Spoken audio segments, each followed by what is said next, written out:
Sakafo hoan'ny zokiolona didim-poitra faobe ho an'ireo manan-janaka zazalahy. Io no hetsika notanterahana atao amin'ny commune Ambohitrimanjaka. Ny fikambanana kraka sy ny ben'ny tanàna atao toerana moa no viana ahitana sangadina ananana izao tolotra izao. Zokiolona miisa 520 amzato avy amin'ny fokontany 520 no notolorany eo anivon'ny commune Ambohitrimanjaka izay notarihan'ny ben'ny tanàna Dr Randriatsitovana Rairson Vary Siena ary Sira mba ho fanampina azy ireo amin'izao asaramanitra izao. Nisy ihany koa ny fanaovana didim-poitra faobe ka ankizilahy kely miisa 570 no vita famorana nandritro fotoana io ka ny Dr Ery izay ben'ny tanànan'ny Ambohitrimanjaka mihitsy no nitarika ireo ekipa.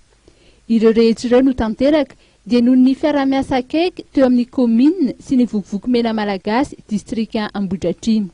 Hetsika anankiray izay karakarain'ny commune Ambohitrimanjaka tokoa moa zao miaraka amin'ny fokontany rehetrarehetra izay 520 amin'ity fokontany ity zany commune dia ny didim-poitra faobe izay tanterahana ary koa ny fizarana zany ho an'ireo be antitra ny sakafo izay zahazasy.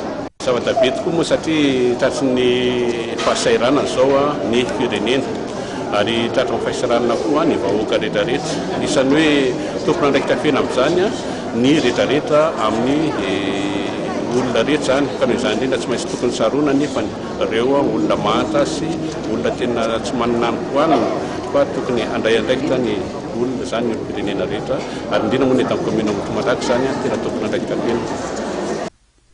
Taorin'izay dia nisy ny lanonana fanomezana mari-pankasitrahana ireo mpikambana ao amin'ny vokivoky mena izay misa 420 teny amin'ny faritra Ambohitrimanjaka iny. Nanambara moa ny Dr Ery fa fomba efa mahazatra ary hetsika efa fanaon'ny commune izay tantaniny isa-taona ny manampy ny zokiolona sy ireo ray aman-dreny rehefa fetim-pirenena toy izao.